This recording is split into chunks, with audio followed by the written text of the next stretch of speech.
I think community is the key. Doing what you love doing, but in the company of others who love it too. So you're doing it with your tribe, really. Hello, hello, hello. It's Christine Marie Mason, your host for the Rose Woman podcast on love and liberation. And today we are talking about what it means to be free, athletic, competitive, moving, active, well into elderhood.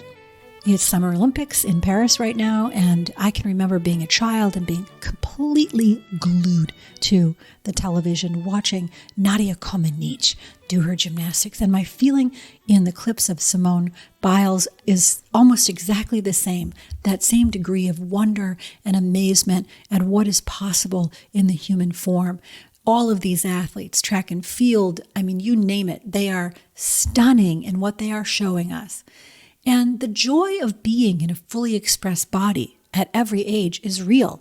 I was getting ready to do a presentation for the American Academy of Sexuality Educators on perimenopause and menopause, and I was out researching, these tropes of decline and decay in a body. And, many of the stories that we hold about what is it like to get old, or what is elderhood like, those stories live in us, and then we outpicture those stories. So it feels really vital to have different kinds of stories about what it's like to be an athlete until the day you say goodbye to this planet.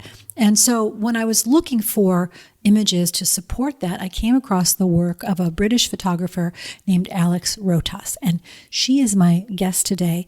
Such a delightful, inquisitive, curious, adventurous spirit. Alex started, as you'll hear, very late in life becoming both a photographer and being an inquiry around this topic. And when I saw her images of aging athletes with their exhaustion and joy and exhilaration at high jumping in their 90s, I mean, I was really, really moved by that.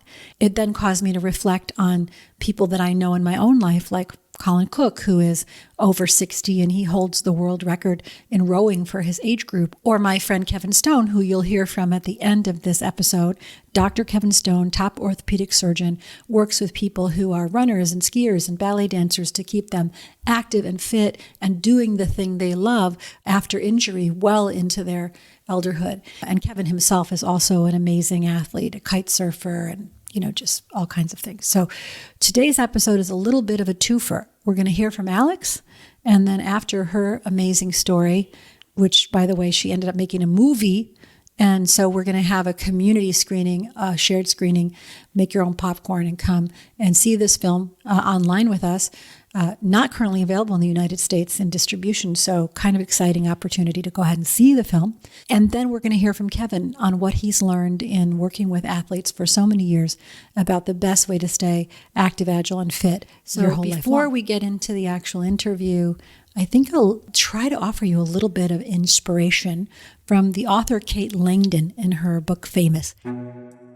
Life should not be a journey to the grave with the intention of arriving safely in an attractive and well-preserved body, but rather to skid in sideways, champagne in one hand, strawberries in the other, body thoroughly used up, totally worn out, and screaming, "Woohoo! What a ride!" So, woohoo! What a ride! Woohoo! What a ride! That's Kate Langdon in her book Famous.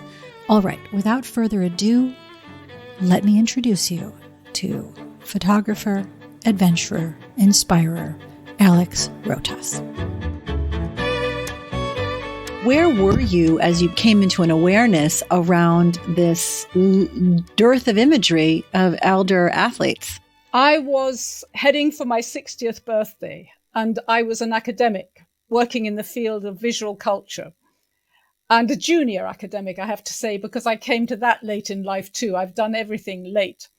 I'm a sporty person, and I decided I wanted to look at the images around older sportsmen and women and critique them. So I did a search, and I put older sportsmen and women in the search bar, and nothing came up. What came up were just images of depressing, horrible images of old people who looked moribund, sitting in chairs, obviously in facilities, in care homes.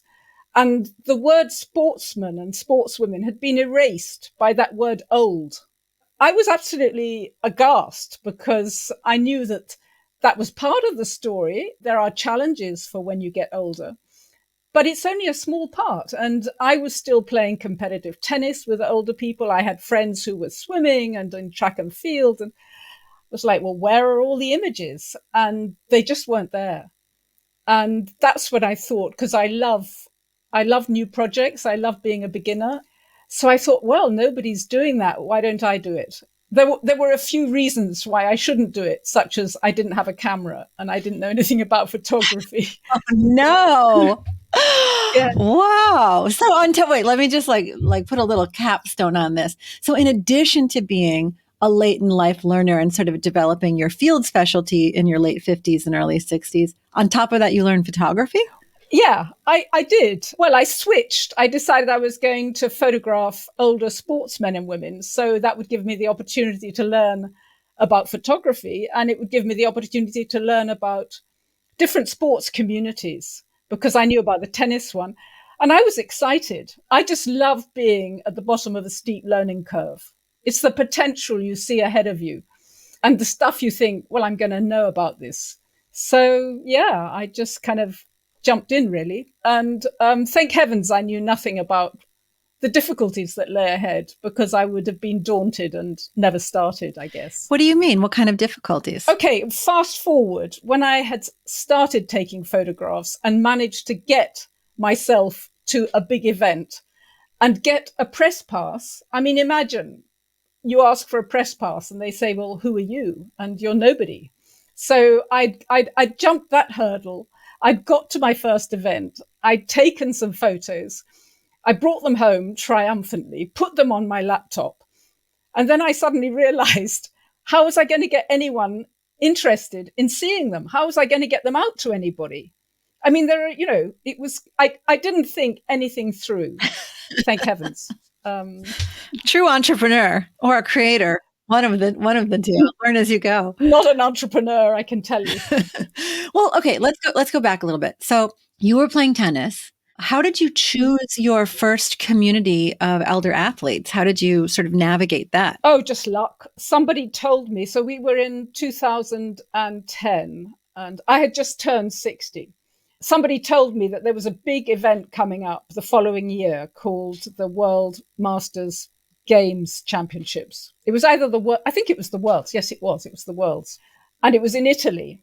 And I thought, oh, well, Italy is not far away from me. I'm in England. It's not that far away. That's where I'll go. So that's how it happened. It was just all luck. Everything has been luck. And when I got to Italy and was lost and hadn't a clue about where to go, what to do, you have to register in a registration building. And everybody knows that except for me.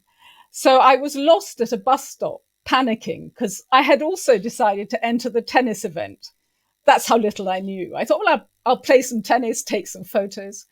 And I was lost at a bus stop, panicking, because I had a tennis match that afternoon. And these two elderly Irish ladies, I thought they were elderly. They're about my age now. But anyway, they seemed to me elderly, came to the bus stop. And I said, oh, do you speak English? And, do you know where to go? And they thought it was hilarious. And they were track and field athletes. So they took me by the hand, took me to the registration place, helped me through that, and came and supported me at my tennis match. And the following day came and found me and pushed me onto the track and field track. Track and field, I knew nothing about. I mean, nada. So I stepped onto the track. They pushed me onto it because I had a press pass. I could go into the inner sanctum. And I said, I don't know what I'm doing. I'm going to get into trouble. I didn't know if an athlete was going to come running around the track. And they just laughed. And I was off. That was it. And I fell in love. I totally fell in love with track and field. What do you love about it? I guess I love the nakedness. So in tennis, you can hide poor fitness with racket skills. So as you get older, you could just do a killer drop shot and not really move. But in track and field, you go to the start line, you're just wearing your skimpy kit which for a photographer is fabulous because you get to see the older human body. And somebody bangs, presses the pistol, the start gun goes, and you run. So that it's just your body and you. As a photographer, it was absolutely thrilling because first of all, I got to see the older human body, as I was saying. So you see the kind of the nuances of an older, fit human body. So there are the wrinkles and all the signs of aging, the saggy skin like I've got, and so on, coupled with the musculature. And, this awful, depressing view of aging, that it's all bad. Being young is good, being old is bad. And when you see these athletes, you get to see it's a nuanced story. I mean, yes, there's fragility, but there's strength. And so for me as a photographer, it was just a gift because I always wanted to capture the face so that people could be in no doubt that this was an older person with the grey hair and the lines and so on. But then, you've got the muscles, the incredible kind of combination of, as I say, frailty, strength. Well, there's a couple of threads that I want to pull here. One is this dissonance as a misunderstanding, that there's like a dissonance between the surface layer and then the depth of strength and musculature. And that we kind of think of ourselves, I would say, as we age, as more like fruit. Like if the skin is bad, then the inside's bad. But I don't think that that's the same. What I hear you saying is that there's like a thin layer of like the sagging and all of that stuff, but it can belie an internal fitness and strength. That's a really interesting way of looking at it, that it's about the internal strength. I actually think it's on the surface too, that you see because it's muscles, the surface, right? Mm. It's external frailty and external strength. Mm.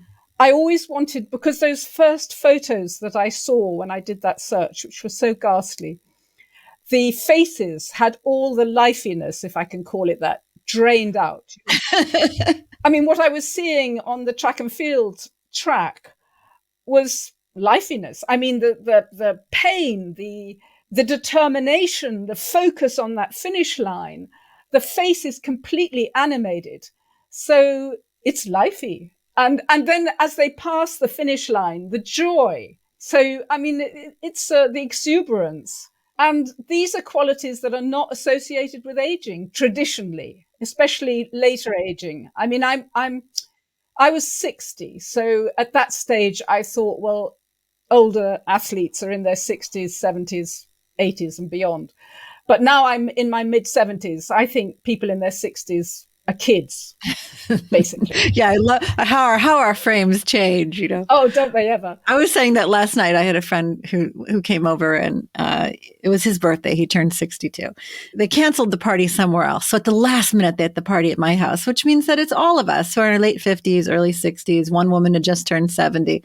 And we saw a photograph of the evening and he said something like, "Wow, I look like a grandpa." And I said, yeah. And he was like shocked because his self-concept is still that he's 35. Yeah. And this is an odd thing, I'm always looking out through the same eyes. Exactly. And yet it changes on the outside. So I love this, looking at the joy of someone's face as they're coming across the finish line, because that internal experience is still shining through. I think so. God, a couple of things I want to respond to. First of all, I think 35, actually 37 for me. I think we all kind of, we're not thinking of ourselves as 21, but 35, 37, yep. And yes, that exuberance coming across the finishing line, I felt I was capturing photos that had this, I'm going to use that word again, lifiness, because you know what I mean with it. Mm-hmm. It's kind of the life force is spilling out into the face. And I've got this rule of thumb now about whether I like the photo or actually when I see people, I think, would I like to have a cup of coffee with that person? Yeah. Usually, the wrinkles don't enter into it. They're neither here nor there. It's whether they've got that life force, that lifiness. That's what makes you think, oh, that might be a cool person to have a drink with. Were you able to also do interviews with some of the subjects of your pictures? Well, to start with, that first event, nobody knew who I was, and they assumed that I was just a jobbing photographer taking photos that I was going to want to sell to them. So quite often I'd lift my camera and they'd say, don't bother to take a photo because I'm not going to buy it. And I'd say, oh, I'm not going to sell it to you. I'm on a mission to challenge perceptions of aging, and you guys are the perfect people to photograph to present an alternative. Then they'd say, oh, take as many photos as you like. You know, they were kind of in. In the early days, they didn't really know who I was, but I've been photographing them for 15 years now. So as I'd rock up each year, they've become friends. I mean, I have friends that I talk to, and we don't even speak the same language, but we do Google Translate on WhatsApp. And yeah, so I know a lot of their stories. And that's why I got together with a filmmaker and we made a film following 4 of the British athletes, because when I started talking to her about the people, and she said, well, there's a film in that. You know, I mean, you can show a certain amount in a photo, but the backstory, the story of what these women in particular have come through. I say women in particular because older women, I think, are neglected even more than older men in terms of, well, the invisibility of the older woman. Yeah, I find myself very intrigued by what's the difference between someone who has no lifiness and someone who has all that lifiness. Like, what are their internal characteristics, the way they think, how they've lived their lives that have allowed them to either sustain or reboot an athleticism later in life? Well, I think it's one of the things that you highlight in your podcasts, which is community. I've come to realize, I think community is the key. Doing what you love doing, but in the company of others who love it too. So you're doing it with your tribe, really. I think that's the key, because so many of these athletes, well, all of them would tell me about their health issues, or they've all come through the kind of losses. You can't reach 70, 80 and beyond without having losses, illnesses, and they talk about them. And the thing that gets them through their traumas is wanting to get back to their community. And the number of people that have talked about getting through cancer treatment and thinking, well, I can't wait to get back on the track and see my buddies. In fact, I had a hip replacement about 5 years ago. So yeah, you know, I've kind of entered that space. My default would be to catastrophize. I mean, I would just kind of build this mountain, like I'm going to have this hip replaced and it's the end of my life as I know it. And of course, I've learned now through these people that I photograph that actually I got to look to the other side of that mountain. And so I've learned a lot of life lessons from them, I can assure you. Yeah, my father-in-law was the Masters champion handball player. And it didn't matter what he did, what happened at work, what kind of illness, what happened in the family, unless he was on his deathbed, he would not miss a day because of the community. He would go over there and he would see the same people. That, you know, it's a lot better than meeting at the coffee shop and kvetching away the morning. And anyway, that was a beautiful way to live. So let's talk about making the movie. And here we're continuing the meta story of Alex as a person who starts at the bottom of a steep learning curve. So when did you start the film, and what was the process of learning how to make a movie like? Okay, credit where it's due. I teamed up with a filmmaker called Danielle Selwood, and she had also only recently started something new, which for her was making films. She'd spent her life in the field of sport and women in sport. So she's the filmmaker. So I was not behind the camera, but it was a totally collaborative project because she didn't know the community. I mean, I was kind of a gatekeeper in a way, and we discussed, you know, how many people we should feature in it. And we tried to get athletes that were very different, that did different sports and that were very different in the way they spoke and had a different sort of energy to them. Well, we've kind of bumbled along. And then COVID came. So our absolutely minuscule, tiny, teeny budget went out the window, and our schedule. So, you know, we've kind of limped along, and we can't believe we've actually got it in movie houses in England, in Great Britain. And the next phase, I guess, will be to get it streaming or something, overseas. But it's just hit British cinemas at the end of last week. So it's kind of it's a exciting moment, really. What's the reaction been? Honestly, people don't want to leave the cinema when they're there. They want to talk about it afterwards. We've had, one man was in tears. He was 69 and he said he felt he'd had to give up football, soccer. He said he was never going to play soccer again because he'd had some heart issues, and the film turned him around. I mean, it's that's so wonderful. It is uplifting and it is motivating. And we try to avoid the kind of formulaic sports movie, which is that it's just about somebody struggling and maybe having an illness and training, and then it ends with them triumphantly, at an event getting a gold medal. That wasn't what we wanted to do.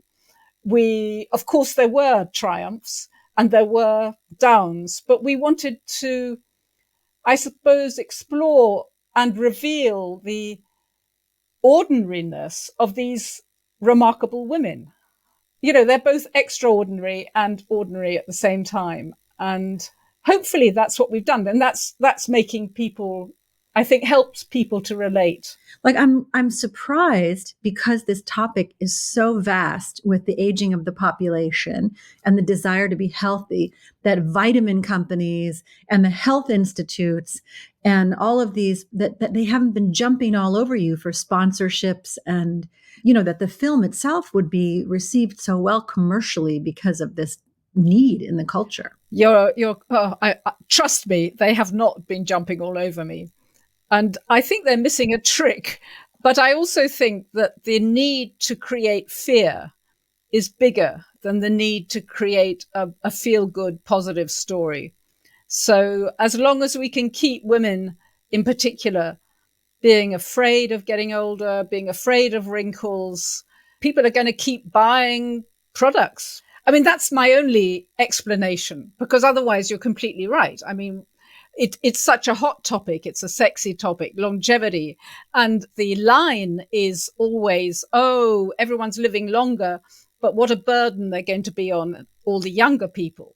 And I keep thinking, well, join up the dots, because there are actually a lot of organizations and a lot of people out there who are actually very healthy and who are promoting active and healthy aging. Why are you not foregrounding them? Why are you not funding them? In our country, where things tend to be more state funded than in yours, the dots are not joined up. Yeah, I mean, I'm thinking sports companies, ski equipment, Patagonia, all of the people who are making, what if you got those organizations would have 20 or 30 more years of customers? Well, here's a very interesting point. So a friend of mine, she's an athlete. She's a world champion, actually, and she's my age.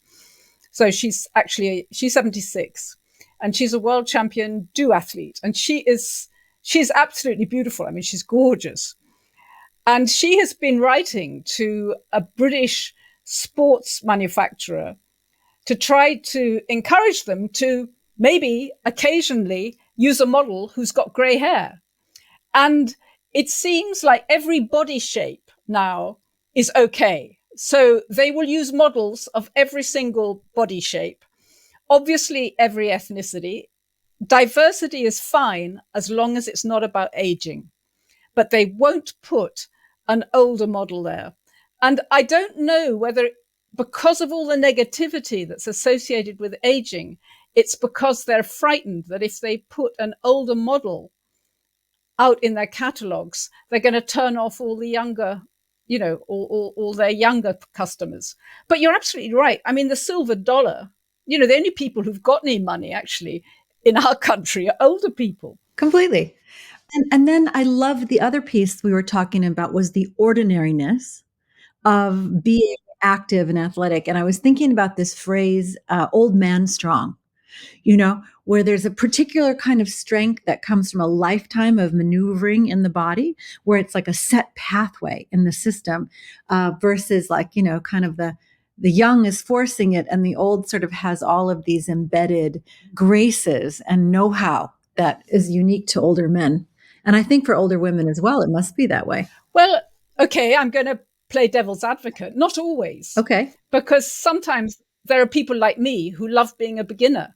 So you get a lot of older people starting sport. So let me give you an example. Olga Kotelko is the late great Olga Kotelko was a Canadian track and field athlete who made world records left, right, and center through her 80s and 90s. And I met her when she must have been in her mid 80s. And I said to her, "So, Olga, you've obviously been doing this all your life." And she looked at me in absolute shock. And she said, no, honey, I only started when I was 77. Yeah. Now, okay, you're laughing and I laughed. Oh, it's so joyful. It's a joyful laugh. Yeah, exactly. Yeah, but what we need to do is normalize the idea that people might start something new when they're 75, 76, 77, because with increased longevity, you might have, 77, 87, 90, you might have 20 years ahead, which is what Olga had. And so she didn't know anything. She was kicked off her softball team for being too old. So she took herself down to the local track and decided to learn how to throw shot put, how to run, how to do high jump. I have a picture of her high jumping when she was 95. And, if you want to find a lifey person, there was Olga. She obviously didn't have all the graces that come from a lifetime of doing it. She'd been sporty all her life, but she came to it afresh. And she died ablaze. So this is another thing. There's a kind of model of birth to death, which is kind of like an inverted U shape. So you reach your peak and then you gently decline. And Olga, she died ablaze, rather like a Greek P, like a doorway. I mean, she got herself to be strong. She was strong. She was competing in competitions. And 2 days after one competition, she died of a stroke. I don't know what she died of. Stroke, I think. But, ablaze. So there was none of that decline that I think we all dread. Now, obviously, I'm not saying you can't guarantee that, but Olga was a wonderful exemplar. I don't know, living her best later life, I guess. Yeah, living fully until the last minute, the last gasp. I love that. Mm-hmm. Are we going to be able to see this streaming soon in the US, or how do we see the film? Well, you can't see it yet because we haven't got to the streaming bit, but you will. I mean, I'm on Facebook quite a lot because my demographic goes to Facebook, doesn't do TikTok. So I have a little Facebook community, and the number of people who are saying from the States and from New Zealand and places outside of the UK, oh, we want to see it. And for sure, we will make it available. But we're in phase 1 now, where we've just triumphantly got it into British cinemas, which we never imagined in our wildest dreams we would. I mean, this is a movie, with 2 people.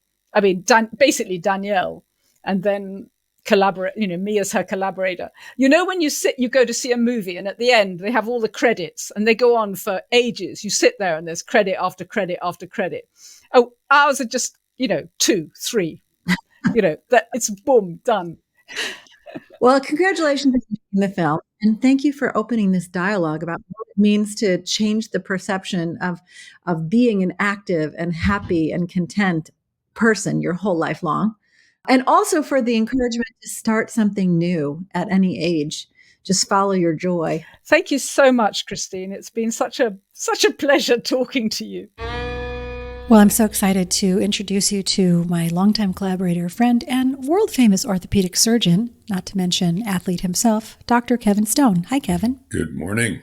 I really have some curiosity as to how your perspective on staying athletic, competitive, joyful in your body your whole life long has evolved over the last decades of being an orthopedic surgeon. Yeah, I think what happens as you age is, number one, you have your injuries that are piling up. And number 2, you notice your body's stiffness.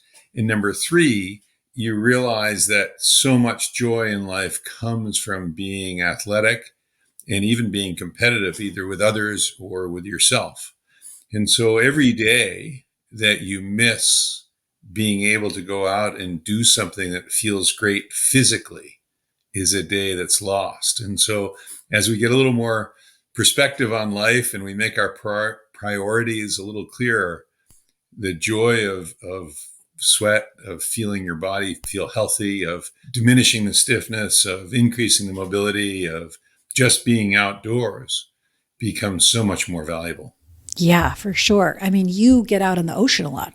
I get out any way I possibly can get out, but water is the key. It's the key not just for me, but for really everyone as you age in athleticism, even if you're not a swimmer. Just for instance, a lot of our patients, so I'm an orthopedic surgeon here in San Francisco, and I see people of all ages who get injured, and I see people with arthritis of all ages.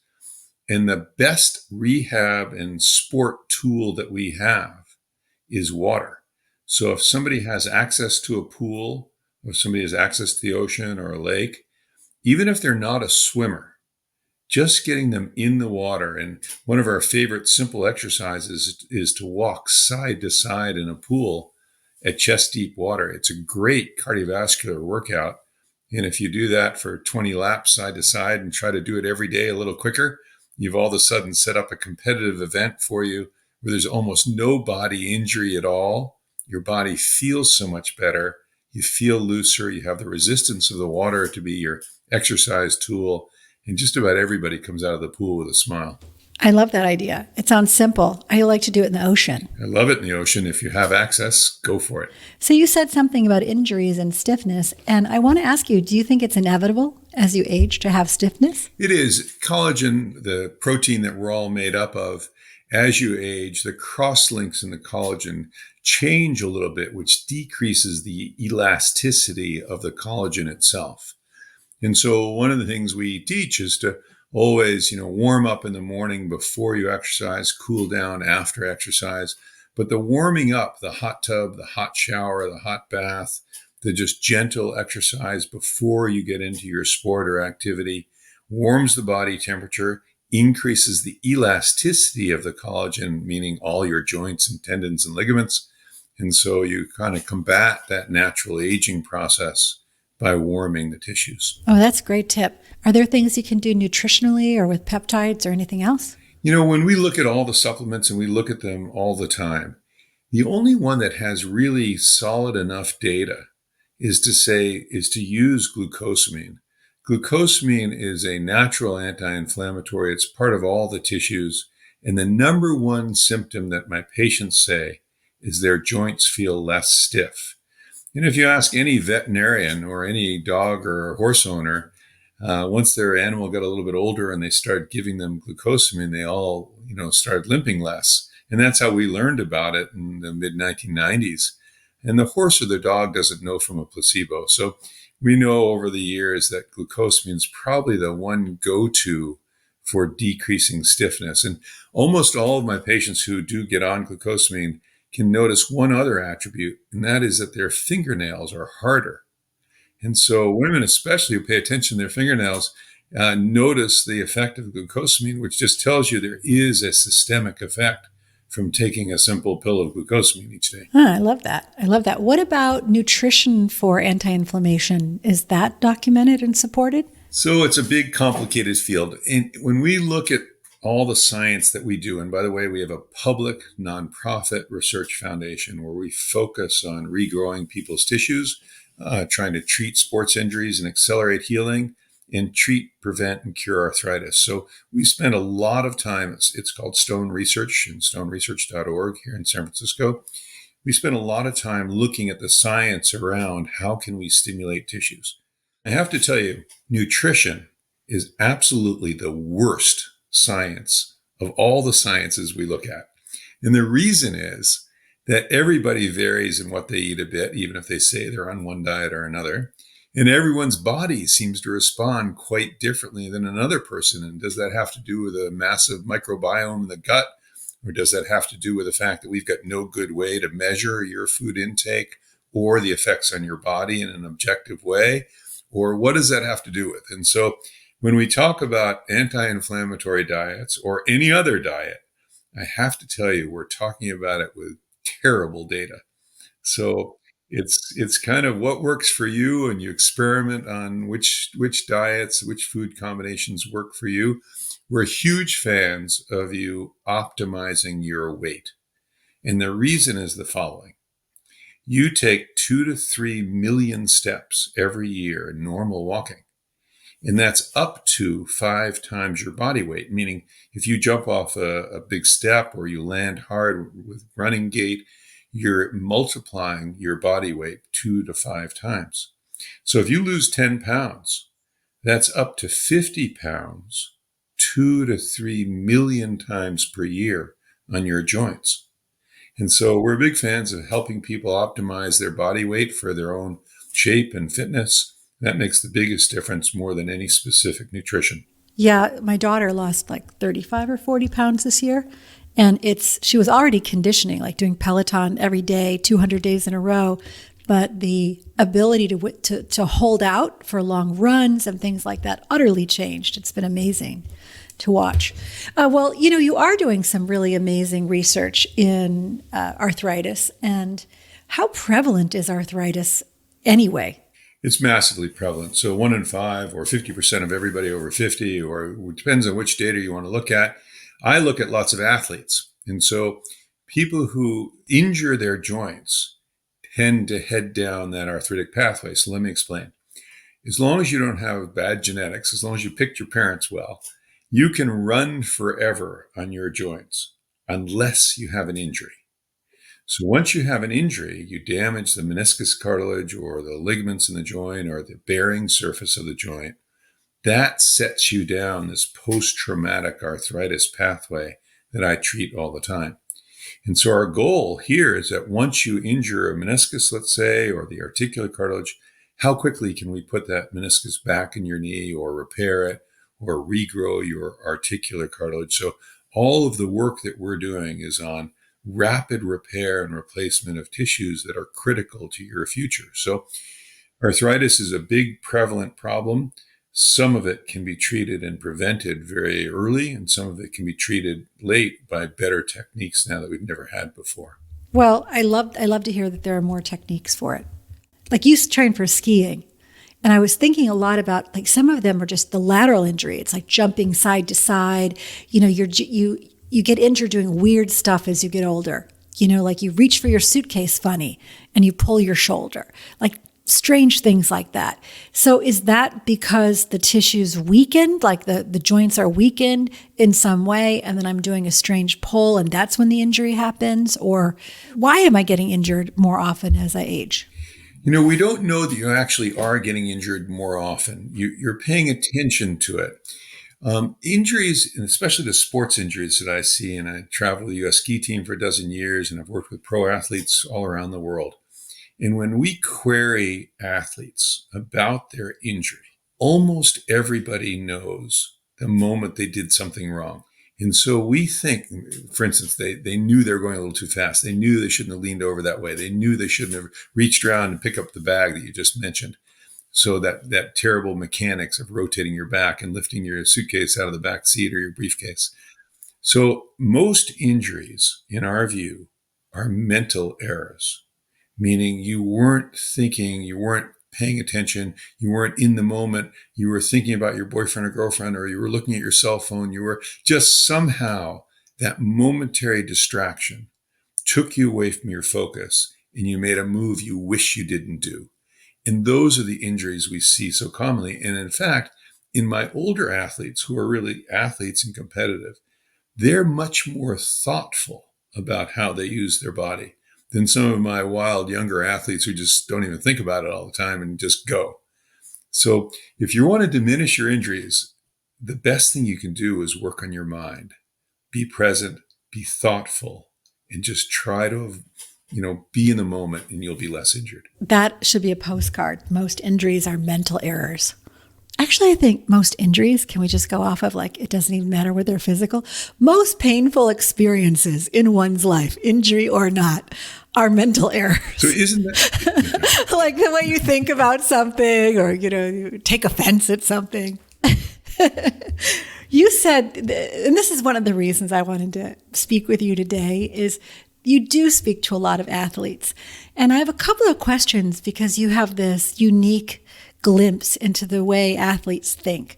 Have you noticed over the 40 years that you've been practicing, I think 40 years, a shift in the way people think about aging and athletics and a shift in their expectations for themselves? Let me say that, first of all, only 35 years, so haven't hit 40 yet.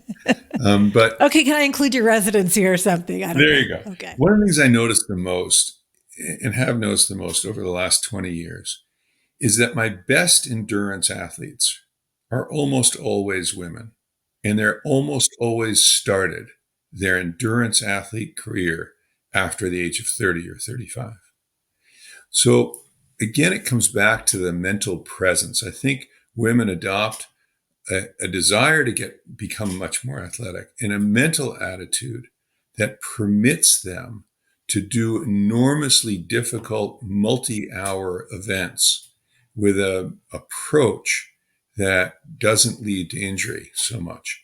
And so if you look at all the endurance athletes out there in various competitive sports, there are so many women doing it now, so many women who've started later in life. And that's not true of the men. The men started earlier on, developed their injuries along the way, kept going through later life. The women in general who are at the top of their games started later.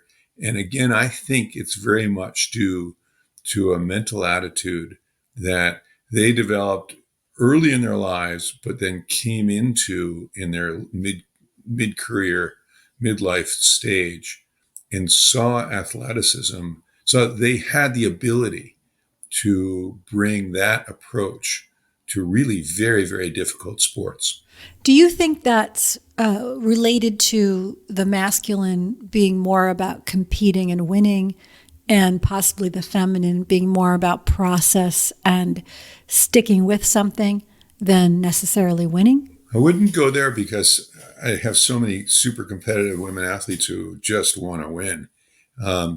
So I don't want to say it as a generality. I just notice in the athletes I get to care for of all ages, but the most impressive in my mind over the last decade or two haven't been the young bucks who've done incredible athletic feats. It's been women who've come into sport with a maturity and approach that's now permitting them to do, a 35-hour, 100-mile mountain run. And one of those is my sister-in-law. So I have tremendous insight to how athletes at various stages can keep going and keep improving, even in their 50s and 60s and 70s. Yeah, beautiful. Yeah, in your book, Play Forever, you give some of the tips and tricks, sort of the way these long arc athletes think and their mental attitudes for thriving. Do you want to talk about a few of those now? I think the tips and tricks are kind of ones that we all almost would say are intuitive, but for some reason weren't. So you mentioned early on your daughter who felt, that she could fuel better at a different body weight. Fueling is one of the best tips and tricks. So if you think about food as fuel, what am I going to be doing today? What's my athletic endeavor? What's my work endeavor? What's my sleep cycle? How do I fuel for those activities? Then you look at food totally differently. Yes, it's delicious and fun and creative and beautiful, but the tool of food is how do I fuel properly? And then you end up adjusting your caloric intake to your output, and that's how you optimize your body, both for muscle development and for body weight. So I would say the number one tool that I see done pretty well by athletes of all ages who are successful is looking at food as fuel. That's number one. Number two, we talked about this a little bit already, but the mental approach. So, I think you've mentioned many times and thought about the whole Western versus Eastern concepts of thinking. And one of the concepts that you've brought up and others have brought up is the idea of using meditation, or the idea of developing the tool to be able to push in the clutch before you say something. And that's really true in sport. Can you push in the clutch before you do something you probably shouldn't do and lead to that injury? So can you take that mental pause and make really good judgments in your physical activities. And that permits you not to twist around in your car seat and lift up your briefcase. It permits you to turn your whole body around and lift up, or if you're squatting to pick something up, to squat with good form. So that little thing, that little brief millisecond pause of, okay, how do I do this well, changes how much time you have to spend in my office. And if you do it well, you're not in my office, which is great. So my job is to keep you on the trail and on the road and in the ocean and out of my office. Yeah. I mean, being in your office is pretty great because not the injury healing part, but because you envelop a person who is recovering from an injury or a surgery in this long arc fitness program, weightlifting, stretching, working with a trainer, working with a physical therapist, so that the surgery takes root, like really heals them. I don't know any other physician that I've ever met that incorporates a full year-long recovery program into their treatment. Well, the fun of what we do is when we see somebody with an injury, and quite frankly, an injury of any kind is a bummer for everybody. Everybody's scared for the minute, is how long is this going to keep me out? How much is it going to hurt? Do I have to have surgery? What's this effect on my work, my life, everything else? So if we can turn that injury into an opportunity to have you look at yourself and say, okay, I got hurt. Why did I get hurt? How do I use all these resources here at our clinic and elsewhere to become fitter, faster, and stronger, which is the phrase we like to use. So yes, you might be out for a month or two relative to your knee, but during that time, we can totally cardiovascularly train you, core train you, work on your mental game, do all the things it takes so that you can come back as an athlete better than you were before you got hurt. And in order for us to do that, we need, number one, to have great ways to repair whatever you broke or replace the tissues that you're missing. And number two, we need to have that entire rehab team surround you moment one so that you go into the whole treatment program seeing it as an opportunity and not a disaster. Again, philosophy for living, not just for athletics. Every time something happens to you, see it as an opportunity for living, not a disaster. I love it. Okay, thank you so much. Do you have any advice to leave us with? I loved where you started, by the way, around the joy of living in your body and the joy of playing and not wanting to miss a day of that. What would you say? I'll leave you with the following thing. Stop working out. Ooh, bold. Look at every time you go to exercise as playing out. So go make it fun. Everything you do.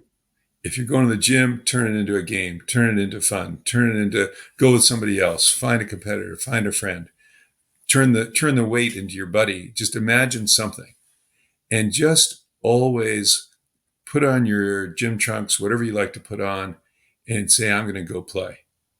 And if you do that, it'll be much more fun. You'll do it more often. The stickiness of it will be there. You'll do it every day because you'll get addicted. And why wouldn't you want to play every day anyhow? And that's the key to a lifetime of dying at age 100 playing the sport you love. Thank you so much. I would expect nothing less than that answer from a man who wrote Play Forever. Well, everybody, coming out of this episode, I'm not sure I'm going to go back to being a gymnast. I think I can still do handstands and back bends and walkovers and splits and cartwheels, but I don't think I can do an actual flip in the air at this point anymore. I'm inspired to go deeper in my snow sports practice, to push a little bit harder in my climbing, maybe to push a little bit harder on my racket sports. We'll see. But I know now that the things that Alex is talking about, staying competitive, beginning again, starting something new, has no expiration date. I know how important it is to be in a community of other active people and how you are uplifted and held to the standard that your friends are holding themselves to. So how important it is to find a pod of people who want to be active, who want to be competitive, who don't want to see the story of decay be the dominant story of aging. That's cool. And then, of course, with Kevin, to drop into his depth of knowledge and maintain and make sure that the BioStack can support all of this activity well into elderhood. You can hear more from Kevin by subscribing to his newsletter at stoneclinic.com or by getting his book, Play Forever, How to Recover from Injury and Thrive, on either Amazon or at stoneclinic.com. And of course, go see these images that Alex has already taken, alexrotas.com. And if you are on the rosewoman.com email list, you will get an invitation to join us for a screening of her film. And if you're not, you can follow me at Christine Marie Mason on Instagram or at Rosebud Woman on Instagram, and you will get a visibility into this invitation of when we're doing the film. Okay, finally, I have a long arc history of supporting full joy and full embodiment through all stages of your life through Rosebud Woman, rosewoman.com, my intimate care company that helps you enjoy your sexuality, sensuality throughout your life, and now through radiantfarms.us, which is a plant-based gummy company that helps us deal with some of the common concerns in a human body. Thank you, life, for giving me this opportunity to be in a body. If I ever forget what a grace it is to have the chance to play with muscle and bone and sinew and let my face get contorted in effort and my skin sweat and the joy of getting better at something, if I ever forget what a privilege it is to feel, please help me remember as quickly as possible. I won't take it for granted. Today I will step forward and play, stretch my arms wide in celebration. I will find my tribe of other people that want to live a life of expansion and presence and activation. And together we will all say, thank you, thank you, thank you, thank you, life.